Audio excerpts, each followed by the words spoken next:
आज भी हमें याद है जब हम 10वीं क्लास में पढ़ते थे, तब हमारे टीचर ने हमको पिकनिक ले जाने के लिए तैयार किया था और सारे बच्चे रेडी होकर पिकनिक को निकल चुके थे। हमारे साथ स्कूल की सारी लड़कियां और टीचर भी साथ में गई थीं। करीब 30 बसें थीं, जिसमें हम लोग सबसे पीछे वाली बस में बैठे थे। उसमें हम लोग हँसते-गाते मज़े करते हुए पिकनिक पर जा रहे थे, तभी हमारी बस का टायर फट गया और गाड़ी जंगल में खड़ी हो गई। रात के करीब 1:30 बज रहे थे। गाड़ी का ड्राइवर नीचे उतरा और टायर देखकर बोला, "मैम, आप लोग गाड़ी के नीचे उतर जाइए। उसको बदलने में 1-2 घंटे लग जाएँगे।" हम सब लोग नीचे उतर गए। तभी उसने बोला, "पास में एक ढाबा है, वहाँ पर चाहो तो आप लोग जाकर बैठकर आराम कर सकते हो। चाहो तो चाय-पानी भी ले सकते हो। तब तक मैं गाड़ी का टायर बदल कर ले आऊँगा।" हम लोग पैदल चलकर ढाबे तक पहुँचे और एक बूढ़ा आदमी चाय बना रहा था। हम लोग चाय पी रहे थे कि मेरी नज़र ढाबे के ऊपर गई। तो मैंने देखा कि एक सफ़ेद साड़ी पहनकर, बाल खोलकर, लाल कलर की जाली लगाकर ज़ोर-ज़ोर से हँस रही थी। मैं डर के मारे आँख नीचे कर लिया और नीचे देखने लगा। तभी कोई के चिल्लाने की आवाज़ आई। बूढ़ा आदमी हम लोगों को बोला, "आप लोग यहीं पर बैठो, मैं अभी देख कर आता हूँ, आवाज़ कौन लगा रहा है।" इतना कहकर वो जंगल की तरफ दौड़ा, वह चला गया। हम तो पहले से ही डरे हुए थे, अब तो मानो शरीर का खून भी सूख गया था। उसी समय हमारी एक सहेली को खून की उल्टियाँ होने लगी। उसको छोड़कर हम लोग भाग ही नहीं सकते थे। इतने में एक टीचर ने बोला, "सब लोग आग जलाकर उसके सामने बैठ जाओ और सब लोग एक साथ ही बैठना। याद रहे, कोई अकेला कहीं उठकर नहीं जाएगा।" हम लोगों के दिमाग को मानो किसी ने हथौड़े से पीट कर बंद कर दिया हो। हमारा दिमाग काम ही नहीं कर रहा था कि मैं अब क्या करूँ। ऐसे देखते-देखते करीब 3 बज गए। तभी वह बूढ़ा आदमी जंगल से आया, बोला कि यहाँ पर जो आवाज़ आप लोगों ने सुनी थी वह भूल जाना, वरना पूरी ज़िंदगी रोते रहोगे। इतने में ड्राइवर भी आ गया और हम लोग दौड़कर बस में बैठ गए और अपने-अपने मन में महामृत्युंजय का जाप करने लगे। टीचर ने बोला कि यहाँ पर कोई भी बातचीत नहीं करेगा जब तक कि सुबह ना हो जाए। हम लोग 1 हफ्ते के बाद पिकनिक से लौटकर जब स्कूल में सबसे मिले तो ये घटना सबको बता दी। आज भी हम सुनते हैं कि हमारे बच्चे पिकनिक जा रहे हैं, तब हमें अपनी पुरानी घटना याद आ जाती है कि कैसे हम लोग बच के वहाँ से निकले थे। पिकनिक के नाम से हमें आज भी डर लगता है।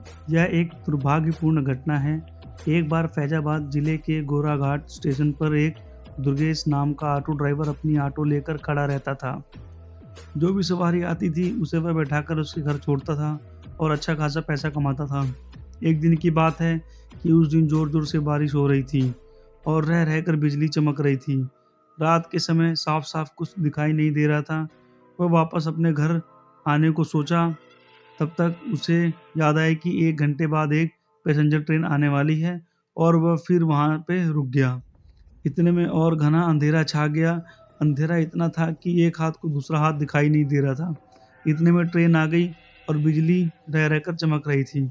तभी ट्रेन में से एक सुंदर लड़की बाहर निकली, जिसकी उम्र 19 या 20 वर्ष होगी, जिसके कंधे पर बैग और हाथों में सूटकेस था। मानो शहर से कोई परी आ रही हो और वह सीधे मेरी तरफ आकर रुकी और बोली, "मुझे रामपुर जाना है। क्या आप मुझे वहाँ तक छोड़ दोगे?" मैंने बोला, "मैम साहब, अगर आप अभी चलोगे तो 700 रुपये लगेगा और अगर सुबह चलोगे तो 200 रुपये लूँगा।" लड़की ने बोला, "आप 700 ले लेना, लेकिन मुझे अभी ही मेरे घर पहुँचा दो।" तो मैंने बोला, "ठीक है, पहले 700 रुपये निकालो फिर मैं चलूँगा।" मैम साहब ने बोला, "अभी तो मेरे पास सिर्फ 300 ही है, इसलिए इसे ले लो और घर पहुँचाने के बाद आपको 400 रुपये मैं दे दूँगी।" मैंने बोला, "ठीक है।" मैम साहब को उनके घर ले आया और बोला कि आप जाओ पैसे लेकर आओ, मैं बाहर ही खड़ा रहता हूँ। आधा 1 घंटा बीत चुका था और वह अंदर से बाहर नहीं निकली, तो मैंने सोचा चलो मैं ही अंदर जाकर पैसा माँग लेता हूँ। रात के करीब 3 बज चुके थे। जब मैंने घर का दरवाज़ा खटखटाया तो अंदर से एक माताजी अपनी आँखों को मलते हुए दरवाज़ा खोलकर बाहर आती हैं और बोलती हैं, "आप कौन हो? इतनी रात को यहाँ क्यों आए हो? और क्यों ज़ोर-ज़ोर से आवाज़ मार रहे हो?" मैंने बोला कि जो अभी थोड़ी देर पहले मैम साहब आई थी, उन्होंने मेरा पूरा किराया नहीं दिया, इसलिए मैं अंदर आया हूँ। माताजी ने बोला, "यहाँ पर तो केवल मैं और मेरे पति ही रहते हैं, यहाँ पर तो कोई मैम साहब नहीं रहती। कुछ बरस पहले यहाँ पर मेरी बेटी रहती थी, जो अब नहीं है।" मैंने पूछा, "क्यों?" माताजी, "अब वो कहाँ रहती है?" बात करते-करते सुबह हो गई। अचानक मेरी नज़र दीवार पर पड़ी, तभी मैंने देखा कि मेम साहब की फ़ोटो दीवार पर लगी हुई थी। तब मैंने बोला, माता जी, यही मेम साहब थी जिनको मैं लेकर आया था।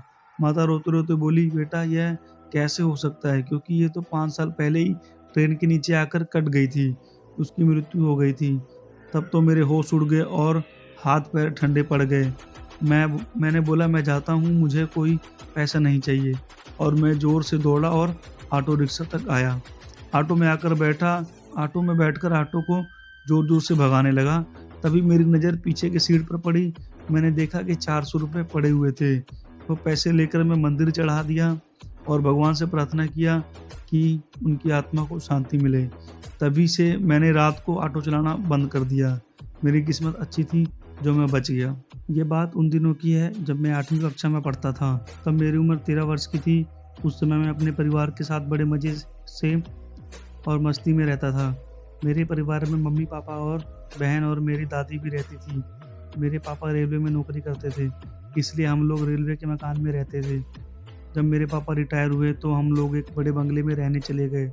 उस समय मैं भी बहुत खुश था, क्योंकि मैं पहले से सोच रहा था कि हमारा खुद का बड़ा घर हो। जब हम लोग घर में रहने लगे तो हमें एक बेचैनी सी महसूस हो रही थी और हम रात को देर से सोते थे, क्योंकि हमें डरावनी पिक्चर देखना बहुत पसंद थी और हम देर रात तक टीवी देखते रहते थे। और हमारा बाकी का परिवार खाना खा के थोड़ी ही देर बाद सो जाते थे। एक दिन की बात है, जब मैं रात में 11:30 बजे टीवी देख रहा था, तब मुझे लगा कि बाहर से कोई आवाज़ आ रही है। मैंने सोचा मम्मी या पापा पानी लेने के लिए उठे होंगे, वहीं से आवाज़ आ रही होगी। उस समय मैंने ध्यान नहीं दिया, लेकिन थोड़ी देर बाद जब मैंने टीवी बंद कर दी तो मुझे फिर से पायल बजने की आवाज़ आ रही थी, कि जैसे कोई मेरे पास चला आ रहा हो। मैंने देखा तो कोई नहीं दिखा, तो मेरे पैर थर-थर काँपने लगे और मेरे होश उड़ गए। ये कैसी आवाज़ है? तभी पायल की आवाज़ बंद हो गई। थोड़ी देर बाद आवाज़ फिर से आने लगी, तो मेरा दिल ज़ोर-ज़ोर से धड़कने लगा, मानो मेरा दिल बाहर आ जाए। मैंने सोचा कि ये बात सबको बताता हूँ। जब मैं हिम्मत जुटा के दरवाज़ा खोला तो मुझे वह मेरे पास बजने लगा, लेकिन वहाँ पर कोई दिखाई नहीं दे रहा था। किसी तरह मम्मी के कमरे में पहुँचा और उन्हें सारी बात बताई। पापा को भी बता दी। मेरे पापा मानने को तैयार नहीं थे कि मैं सच बोल रहा हूँ, क्योंकि उन्हें बहुत ज़ोर से नींद आ रही थी और वह थोड़े नींद में भी थे। यहाँ तक कि किसी ने मेरी बात पर ध्यान नहीं दिया, तो मैंने सोचा कि आज रात में मम्मी-पापा के साथ ही सो जाता हूँ। ऐसा करते-करते करीब 8 या 9 दिन बीत गए, तभी वह आवाज़ फिर से आने लगी, लेकिन वह मेरे सिवाय किसी और को सुनाई ही नहीं दे रही थी। अब वो तो आवाज़ चाहे जब आने लग जाए, लेकिन मेरे साथ कुछ गलत नहीं हुआ और मेरे पापा ने वह बंगला ही बदल दिया और हम लोग फ्लैट में रहने लगे।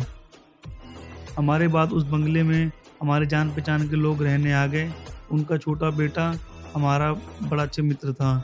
एक बार वह हमसे मिलने हमारे घर आए और हमसे पूछने लगे कि एक बात तुमसे पूछ रहा हूँ, सच-सच बताना कि उस घर में तुमने किसी ने चलने या फिरने की आवाज़ तो नहीं सुनाई दी?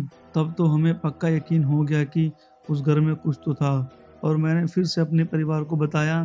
तब उन लोगों ने हमारी बात पर यकीन किया कि अब मैं सोच रहा हूँ, और जो लोग वहाँ पर रह रहे थे, उन लोगों ने उस घर में पूजा पाठ कराया, तो पता चला कि यहाँ पे 7 औरतों ने एक साथ फांसी लगा ली थी और यह उन्हीं की आत्मा थी।